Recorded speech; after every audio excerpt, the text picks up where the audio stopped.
Okay, here we are again, and we are at lecture 48. And before we talked about the civil rights movement, and there were a bunch of other movements that I'm going to talk about in lecture 49. But before we started on talking about lecture 49, I wanted to talk a little bit more about the cultural backdrop of the 1950s, early 1960s, and what were some of the cultural elements, because these cultural elements, I think, are going to play a role in the formation of these other social movements that we're going to be talking about in the next lecture. So I figured I'd skip some things around and maybe get here. And what we're going to talk about today is, of course, the cultural shifts or the social shifts of the 1950s and 1960s. What were some things? Why was it? One of the things that really interests me is why was this such an incredible age as far as social change and social movements were concerned? So I wanted to kind of explore that a little bit here with some of these cultural and social shifts. So let's take a look here. So our essential question or essential task is we're going to analyze the causes and consequences of social and cultural changes in the 1950s and 1960s. So what are we talking about now? So here's kind of the setup here, the backstory. Of course, as we know, Franklin Roosevelt dies shortly into his fourth term of office. So an insanely popular president, but he's followed by a president who's not particularly popular, Harry S. Truman. And Harry S. Truman is going to have a very, very close race. In 1948, we talked about this already in the last couple of lectures.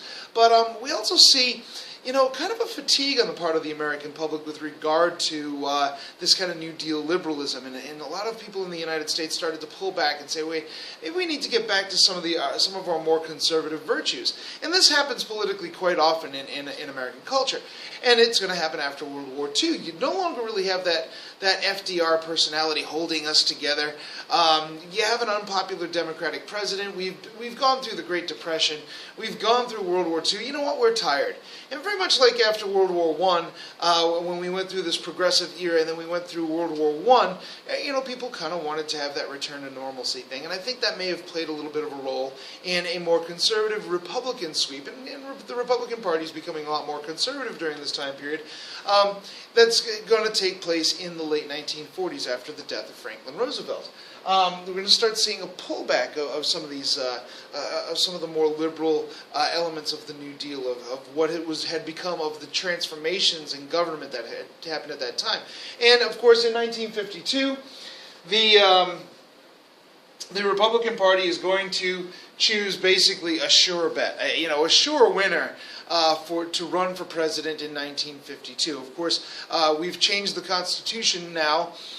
So that only, with the 22nd Amendment, mandating that a president can only serve for 2 terms. It actually turns out to be 2.5 terms at best. But a president can only be elected to office to presidential office 2 times now. And this is going to happen. So Truman is not eligible to run for office. It probably wouldn't have won anyway if he'd run for office in 1952. So we're going to turn to Dwight Eisenhower. Now, of course, you've heard Dwight Eisenhower's name before. Dwight Eisenhower is the guy who basically is credited with winning World War II. At least he's credited in the United States with winning World War II. And clearly his role was pretty significant in that, no matter how we look at it. I mean, here's the guy who beat Hitler.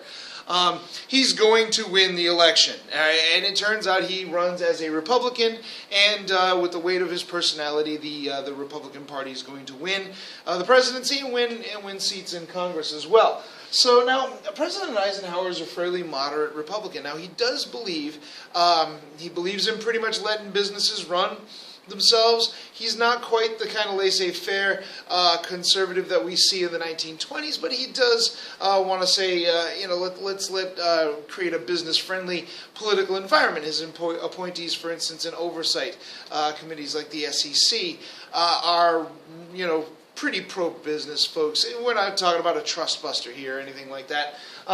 So he's along those lines. He also believes that the federal government has taken up too much power, and that maybe we need to siphon some of that power and responsibility off to the states as well. So we're going to start seeing a little bit more of that power go into the states, a little bit more stuff going to the states, of course, we realized that there were limits to how much Eisenhower was willing to let the states do. So, for instance, when it came to civil rights legislation, we know that Eisenhower will intervene in the power of the states. He will actually federalize the National Guard in Arkansas and that kind of thing. But for the most part, he was relatively conservative with regard to the states' rights issues. However, Eisenhower wasn't quite ready to pull back on the very concept of the New Deal, which was that yes, we want to have a business-friendly political environment, but we also need to realize that that government investment in the economy is a benefit, is a positive thing. So we do see some, what I'm calling here, New Deal conservatism take place under President Eisenhower. For instance, the Federal Highway Act of 1956. Now, this is, of course, presented as a national security issue. Of course, we need to have adequate transportation if we're going to move armies and material from one part of the country to another part of the country. What if we're invaded? I gotta sneeze. No, I don't. Okay, so we do have that, but let's face it, the federal highway system is a civilian system, okay? We're not just going to let military material on these roads. These roads are mostly going to be used for civilian use, civilian traffic, and it's going to be a tremendous, tremendous boon to the country and a boon to the country's economy. Being able to transport people and goods and services, it's going to be transformative. It's also one of the largest, public investments in American history. We also see the president in the 1950s. The Russians are going to launch a satellite into space. It's the first man-made entity that to go into orbit around the Earth. It's called the Sputnik. It's about this big. It beeps. It's really awesome. They went up there. It's spinning around the Earth, and the United States is like, whoa, wait a minute. The Russians, the commies, did this. This is bad. So what's wrong with us? Why can't we do this? And Eisenhower says, hey, what we need to do, we need to invest in education. So he puts, supports and ultimately signs the National Defense Education Act, and this is going to give funds and money to colleges to teach math and science, technology, and things along those lines. During this time period, of course, we're also seeing the rise of the suburbs, of course. And part of this has to do with these federal highways that are being put in, at least a good deal of it. So what's happening is, we see these soldiers are coming home. They're able to get access to FHA loans. They're able to get access to, they're getting jobs. They're getting the GI Bill, which is giving them education, which is giving them access to better jobs, which means more pay. And these folks don't want to live in the cities. There's a lot of cheap land that is now accessible because of the federal roads that are being put in. And we're buying land outside of the city. And it's pretty great. I mean, so the causes of this it has to do with the availability of resources and the cheap land, and we're going to have kind of a housing boom taking place in the 1950s as people move from the city, from city life to just the outskirts of the city into these suburban regions. And of course, well, if people are going to move out to the suburbs, then guess what? Businesses are also going to move out to the suburbs, especially when we consider that it's largely middle-class people who are leaving the cities and moving into the suburbs. Well, the businesses are going to go where the money is. So then we're going to start to see more businesses. And of course, one of the consequences of this is going to be urban sprawl. These cities are going to start getting bigger and bigger and spreading out. With your residential corridors opening up and then your business corridors to serve those residential corridors opening up, and all of this stuff is happening around the city. So cities now are starting to get bigger and bigger and bigger. There was a problem, though, is that these suburbs are technically not in the city. So even though the city infrastructure is growing, the cities themselves may not necessarily be growing unless they're incorporating some of these suburbs into their cities. And this is going to be a real huge problem because guess what? What ends up happening is a result of this, as we move into the 1960s, middle-class people are leaving the cities and moving into the suburbs, which actually starts to depress the value of housing in the cities. Well, now you can actually get a house in the city a lot cheaper. A lot of people are moving now from the country, moving into the cities to take advantage of this cheap housing, but unfortunately they are not middle-class people. They tend to be more poor people, and oftentimes they're poor people of color moving into the cities, which exacerbates it's Thursday, so I'm having a hard time putting words together. Thursday's a terrible day for talking. White people moving from the cities to take their money out. Of course, a big part of this reason to move away from the cities has to do with the taxes that people are paying into the cities, of course, to support the city infrastructure. So the middle class people are leaving the cities, but guess what? They're still working in the cities. So they still need access to that city infrastructure. Those roads still need to be maintained. The sewers still need to be maintained. We still have to pay for all this stuff. But the people who are providing the tax income so that we can pay for and maintain this stuff are leaving, and they're no longer paying city taxes. So they're leaving the city, they're no longer paying these city taxes, and yet still demanding these services. So the cost of running the city increases, and the tax base is leaving because the people who are replacing the folks are coming from a lower socioeconomic bracket. They're not paying as much in taxes. This is going to be a real huge problem for the cities as we move into the 1960s and into the 1970s. Cities are going to end up in a state of crisis as a result of this. Now, we also see, if you're moving into these suburbs are pretty much being built on spec. So we're going out there, and pretty much it's a reproduction of the same house. Boom, boom, boom. Same house is pretty much being put up. Levittown, for instance, is largely the same houses are being put up along these suburbs. And the yards are pretty much the same size, and the houses have the same kind of character and same kind of feel to them. There's a lot of conformity happening during this time. It was a relatively conservative time.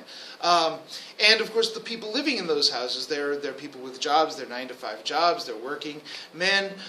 They're what was a sociologist named William Lloyd White is going to talk about the organization man.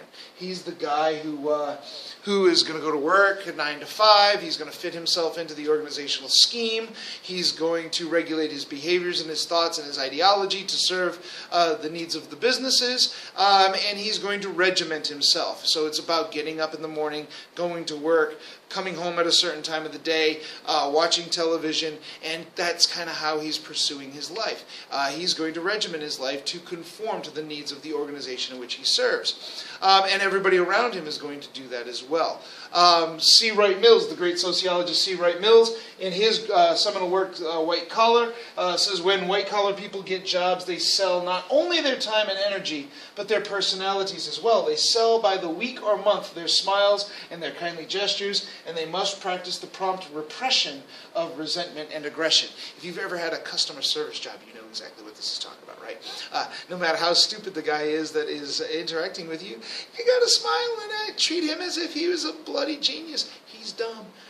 I want to poke him in the eye. But you can't do it. You have to repress those resentments and those. So in many cases, there's a great emphasis on conformity. And of course, things are going pretty well. I mean, Dad's got a union job. He's making pretty decent money. All of the things that it seems like Americans had been fighting for since the Gilded Age and populism, the progressive era, seems to be happening in the 1950s. At least it appears to be happening. And we should be happy about that. But there are some discontents about this. Moving right along here. Now, the 1950s is going to mark what I'll refer to as the high tide of union power. Of course, the New Deal was very, very friendly toward unions. So unions became very powerful in the late 1930s and in the 1940s when the demand for labor because of World War II was so high. There was a tremendous influx of union power. So with the Wagner Act, creating protections for unions and the National Labor Relations Board that's going to provide a legal outlet and structure for unions, there's a tremendous amount of union power. I mean, unions become a very, very powerful entity. But in the 1940s, we're going to start to see, with the coming of a more conservative and less labor-oriented political party, we're going to see some of that power of the unions being curtailed, and to a certain extent, we're going to see maybe for some good reason. Although we're going to see the height of union power is actually going to become less and less union power as time goes on, and we're going to actually see people's wages as a share of the economy starting to unravel along with the union representation. But of course, the first thing we see is the Taft-Hartley Act, and the Taft-Hartley Act is going to do a number of things. First of all, the Taft-Hartley Act is going to outlaw what we call the closed shop. So the closed shop is a company that is only going to hire people who belong to a union. So if you want to work for this particular company, then you have to join a union, the steel union or whatever. You're going to have to join that union in order to apply for a job at this company. It's called the closed shop. Well, as a result of that, as a result of Taft-Hartley, we can no longer have a closed shop.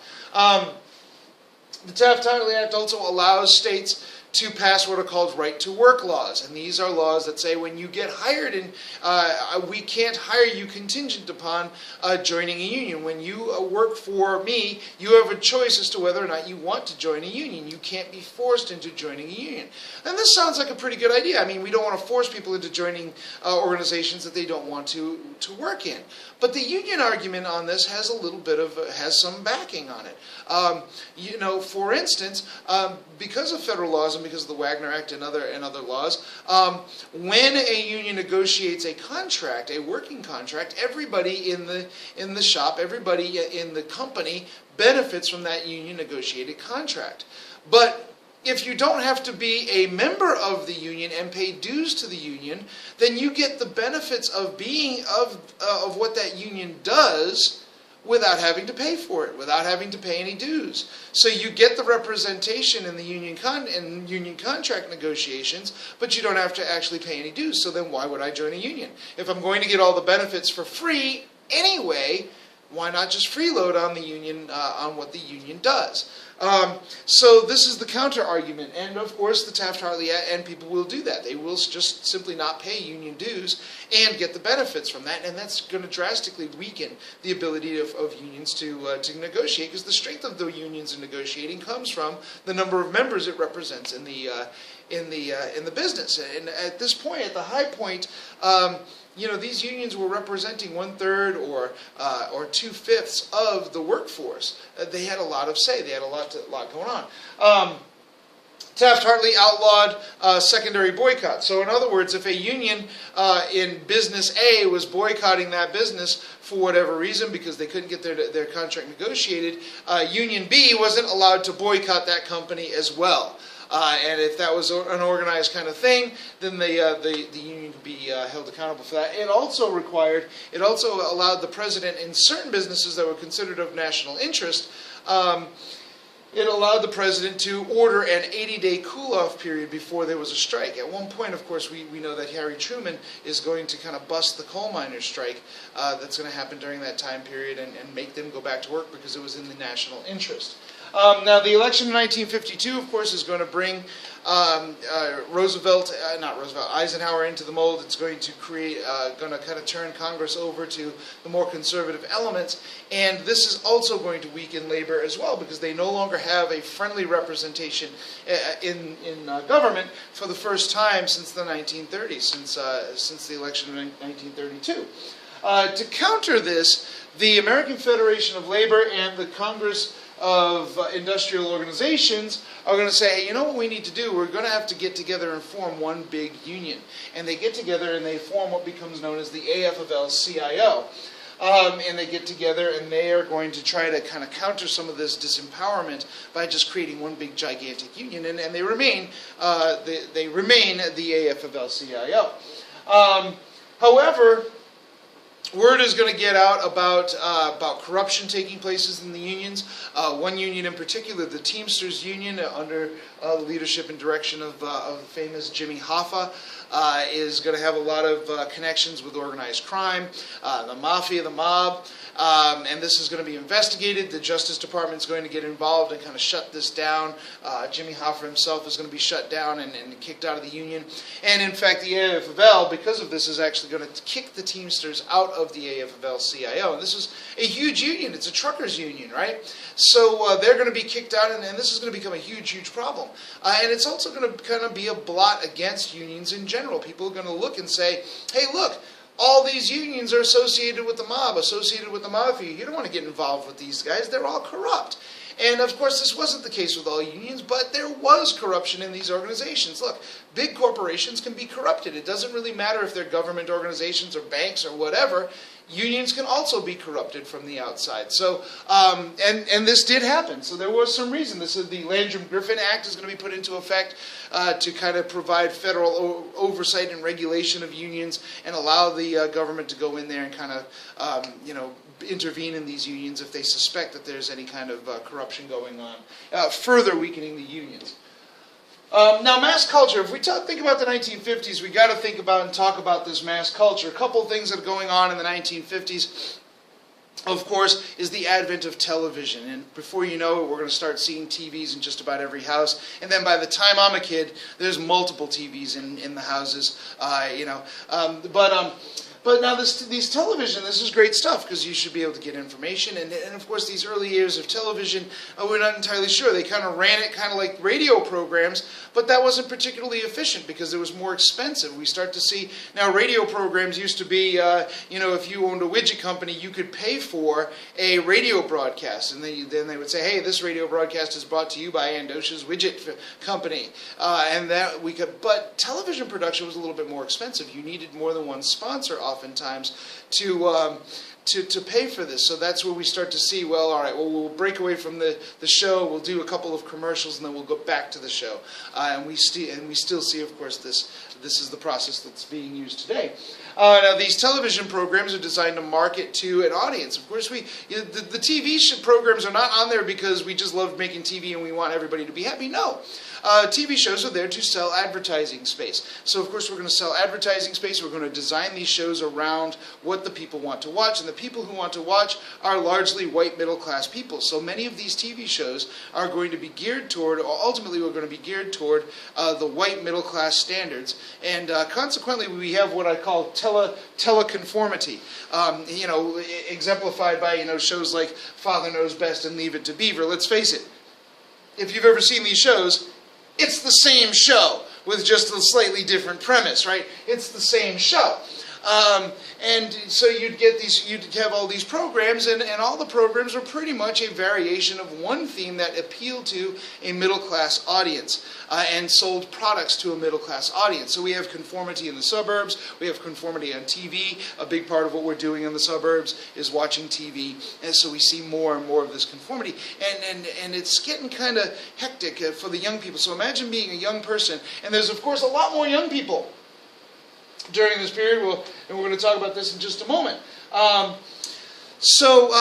Getting all pent up at this with all of this conformity. Now, television is also going to be very, very important, become very important politically, and this is going to be exemplified a couple times. In 1952, it's going to be exemplified by Richard Nixon. Richard Milhouse Nixon made his name as a communist hunter back in the old McCarthy days. He gets chosen to be Dwight Eisenhower's vice presidential running mate because, Eisenhower wasn't particularly conservative, so he needed a conservative guy on his ticket to attract the conservatives. But Nixon kind of got into a little bit of trouble. He was accused of benefiting from campaign contributions, and he decided he was going to go on TV, and he was going to have a half-hour bit in which he talked directly to the American people. He got directly to them and talked directly at them, and gave him his sincere explanation for the things that were going on in his campaign. And during that time, of course, he lets them know, hey, look, I didn't benefit from anything. But then he says, well, wait a minute, there was one thing, there's one donation that I did take for myself. He says it was a little dog, and it was a little puppy dog that one of his campaign contributors gave to him.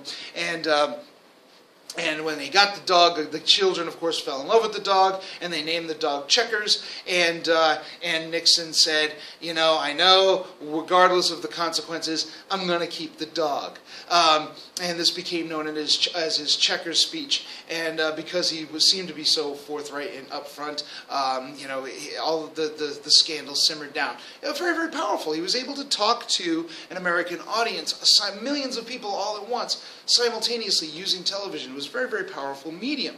And of course, he becomes Vice President of the United States. It worked out pretty well.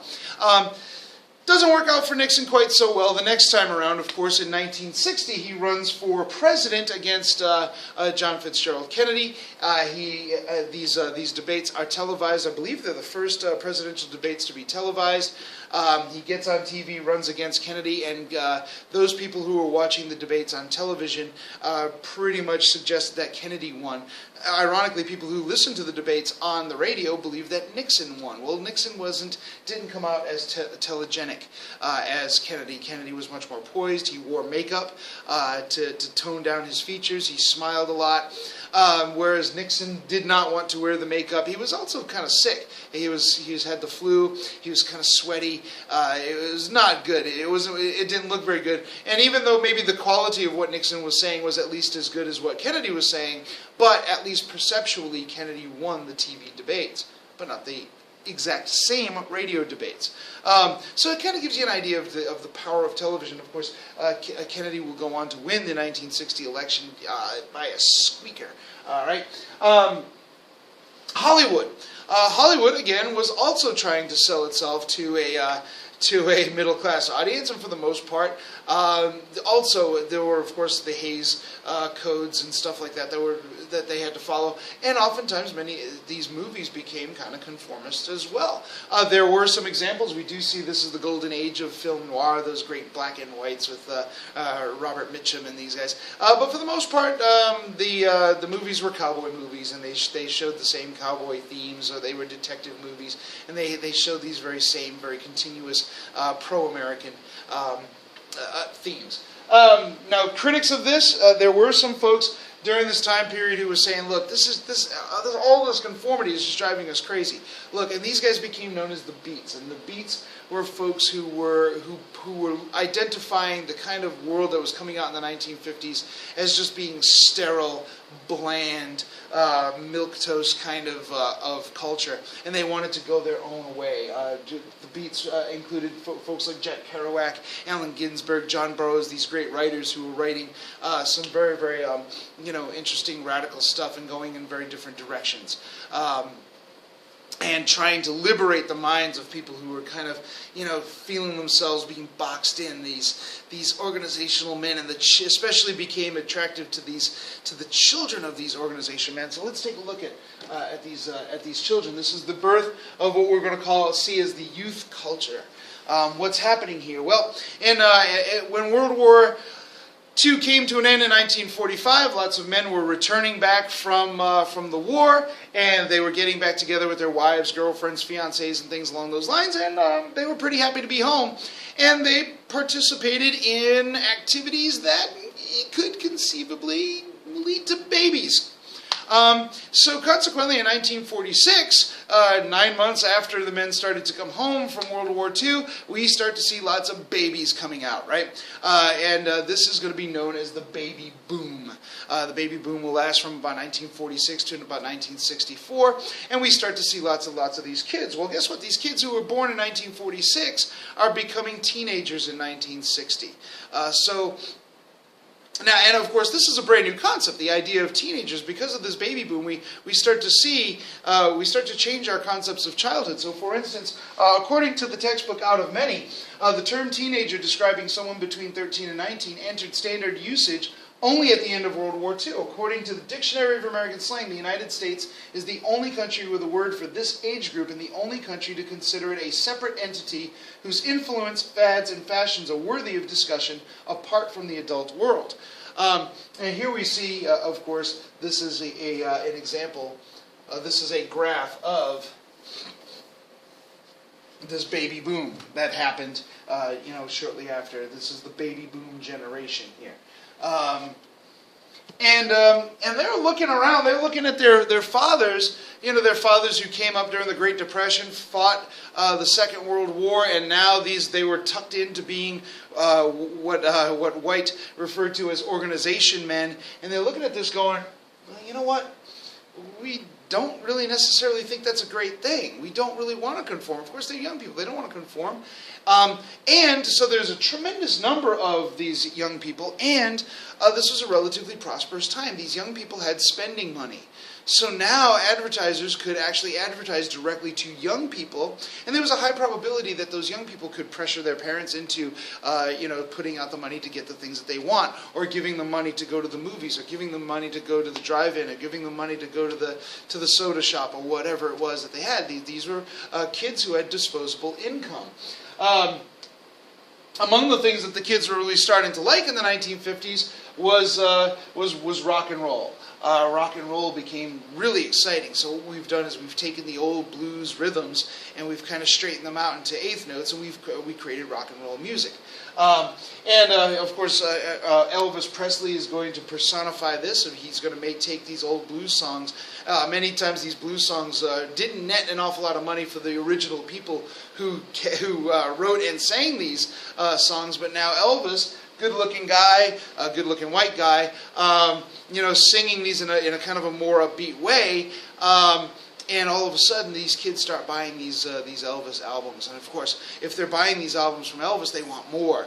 And where are you going to get more? Well, you're going to get more from Chuck Berry, and you're going to get more from Little Richard, and you're going to get more from these other guys, these black performers now, whose albums are starting to become mainstream with a young white audience, right? And of course, we see some of this starting with the Harlem Renaissance, but now it's really going to start to take off in the 1950s and making these albums.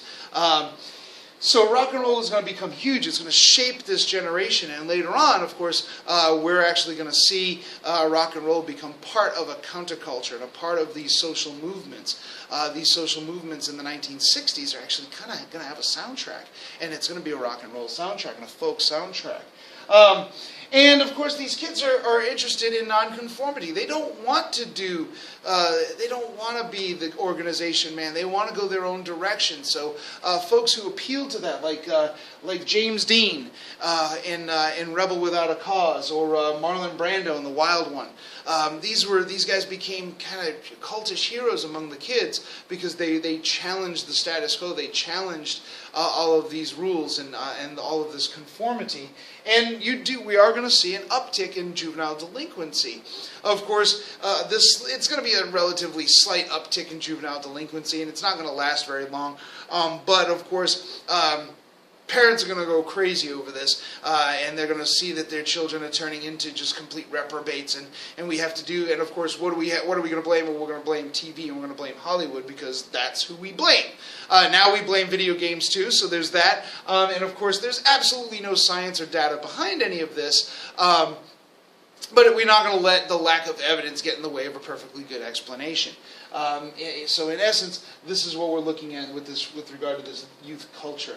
Now we also see the rise of what I'll call Cold War liberalism, and this is going to be personified in John F. Kennedy. Now John F. Kennedy is going to he's an admirer of the New Deal, but the reality is that he gets elected with a razor thin majority, and it's really unclear that he's going to win re-election in 1964. It's going to be really, really close. And you got all this civil rights stuff going on, so Southern Democrats are getting really angry, and so he doesn't really want to do much on civil rights. He doesn't want to anger the Southern Democrats all that much, more conservative Democrats. So he's kind of stuck. So he was kind of promising all these New Deal things. He can't really deliver on it, but he is going to put together what he refers to as a New Deal.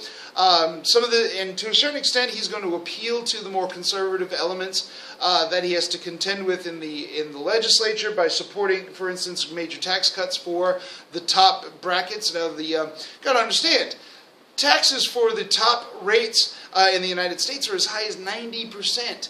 And he's going to actually cut those top brackets down to 70%. So that means that people who are making that top rate money are going to pay significantly less in taxes.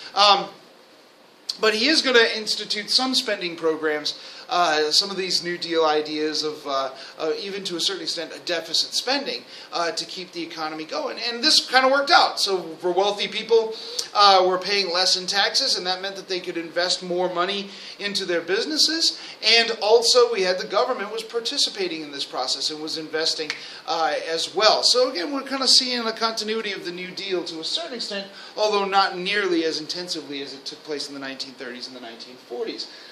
We are going to see a Higher Education Act that's going to come out under President Kennedy, a commission on the status of women, but probably one of his most enduring legacies is the investment that was put into NASA. His vision of putting a man on the moon and returning him safely to Earth by the end of the decade. And tremendous amount of money is going to be put into this Apollo program. And this is really going to be, for the most part, the golden age, I guess, of NASA and the National Aeronautics and Space Administration. So we're going to see this. But at the same time, yes, President Kennedy is going to offer expand Social Security and do things like that. Some of these fiscal stimulus programs. He's also going to cut back on taxes, but he's going to be a cold warrior, like we talked about in the earlier lecture. He's going to take a very hard line against communism and a hard line against against encroachments of communism, especially with regard to Cuba. So he's going to definitely appeal to the more militant, or more, I don't want to say militant, more military aspects of society, in his administration, which of course doesn't last very long. Now, this is also known as a very, very prosperous time period. Of course, if we kind of take a look at the graph here, you know how I feel about my graphs and charts. This is economic growth. There's a couple little hiccups here along the way. All these gray spots represent recessions, but these recessions were relatively short-lived. So for the most part, we're looking at expansive economic growth, much more rapid economic growth when we get past a small recession during the Kennedy administration. Kind of looks like it's starting to level out in the 1970s, and we'll talk about that later on. We see the growth of the suburbs and of a lot of the wealth that's going into the suburbs, but this wealth wasn't, and these opportunities were not available to everybody, as we learned during the Civil Rights lecture. And in fact, there were take, for example, Levittown. Levittown was housing that you could get an FHA loan to go into, but black people could not qualify for those loans. Levittown was an all-white community, suburban community for a very, very long time. And of course, there were places on the maps that were redlined that banks would not invest in because of the degradation of the society going on in those particular places, which oftentimes meant that that's where black people were living. So we're not going to invest in those areas, so we're not going to build up the infrastructure in those areas, and consequently, the opportunities in those areas are going to stifle and stagnate. And we're not going to approve loans for black families to move out of those areas. So in many cases, even African Americans who were doing better financially ended up finding themselves stuck in those regions. We also see a wealth drain going from the cities into the suburbs, which we mentioned a little bit earlier, making it more difficult for cities to provide services, and without those services, we're also making it more difficult for people who actually live in those cities to gain opportunities that are available to other people. The suburbs are able to pay their schools more, pay their schools better, so we start seeing better schools developing in the suburbs, which becomes an even greater impetus for white people during a baby boom, having all these children to move away and move to where the quote-unquote better schools are. We also see this becomes kind of apparent with the research of a fellow by the name of Michael Harrington. He wrote a really important book called The Other America, in which he pointed out that, wait a minute, about 25%, despite all of this prosperity, wages, if you really actually take a look at wages, didn't really go up all that much. And consequently, what was all this? Well, all of this wealth was pretty much going to, was not necessarily going to being sorted out to everybody relatively equally or even fairly. And Harrington points out that about 25% of our population is actually living in poverty. So despite all of this economic growth, we still have 1 in 4 Americans who are living in poverty. And in some places, those percentages are even higher. And his book highlighted and told the stories of those people who were living in poverty and during a relatively prosperous time. And this is going to make people start to realize, well, wait a minute, we've got all of these opportunities, we've got all of this wealth out there, why can't these people get ahead? what do we need to do to help these people get ahead? And as we see, we also have a very activist, an activist strain that's moving its way from the 1950s into the 1960s, in which people feel that it is our obligation and responsibility to do something about the injustices in our society. So next lecture, we're going to talk about some of those social movements, including social movements for helping to deal with the poor, and some of the ideas that were put into place to try to help these out. So with that being said, until next time, we'll talk to you later.